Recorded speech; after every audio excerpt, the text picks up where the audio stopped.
Boah, ist das weich. Oh mein Gott, ist das weich. Als allererstes nehme ich 30 Gramm Milchpulver und darauf gebe ich nach und nach 350 Milliliter Milch. Die Milch ist lauwarm.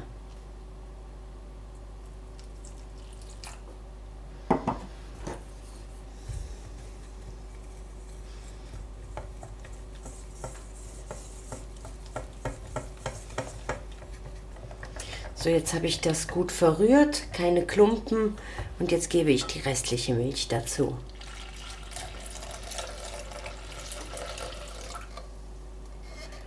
Darauf kommen 50 Gramm Zucker. Wer mag, kann natürlich weniger Zucker nehmen. Und 1,5 Teelöffel Trockenhefe.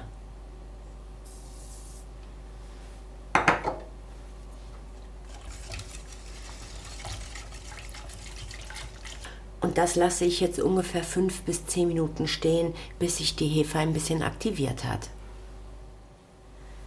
Man kann jetzt gut sehen, dass sich die Hefe bei mir aktiviert hat. Ich nehme jetzt 500 Gramm Weizenmehl, das ist helles Mehl, Typ 405.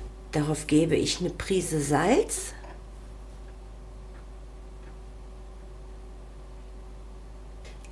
Das verrühre ich nochmal.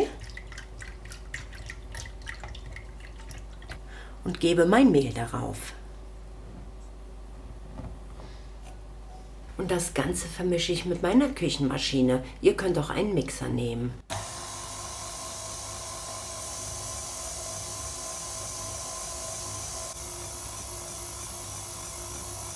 Wenn das Ganze ein bisschen vermischt ist, gebe ich 50 Gramm flüssige Butter dazu.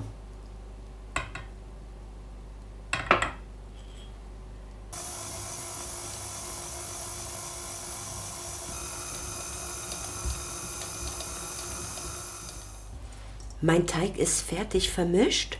So sieht der jetzt aus. Der ist so ein bisschen, ja, klebrig. So soll er aussehen. Und die Schüssel decke ich ab mit einer Badehaube und stelle das für ungefähr 1 Stunde an einen warmen Ort. Ja, mein Teig ist richtig schön aufgegangen. Ja, der fühlt sich richtig gut an. Ich streue ein ganz kleines bisschen Mehl auf die Arbeitsplatte und gebe meinen Teig darauf.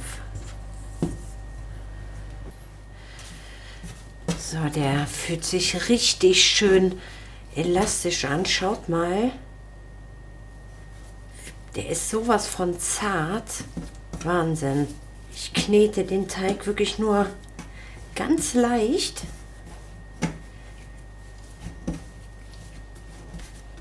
Das reicht eigentlich schon. Ich forme den jetzt. Dann nehme ich mir eine Backform, die habe ich mit Butter eingeschmiert, und da fülle ich jetzt meinen Teig ein.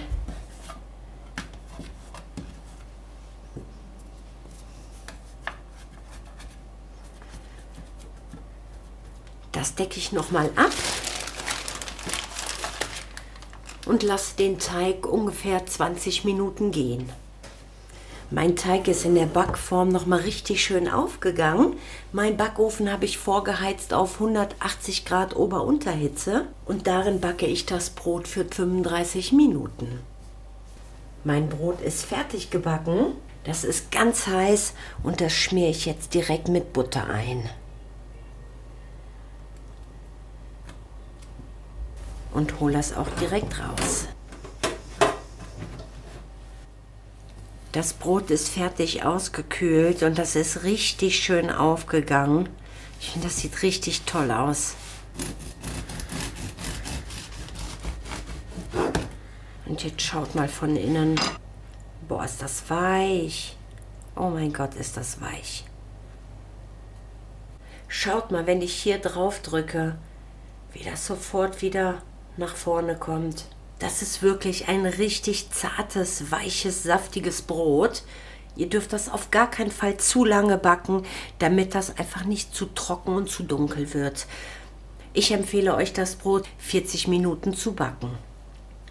Ja, dann wünsche ich euch viel Spaß beim Nachbacken. Wir sehen uns beim nächsten Mal.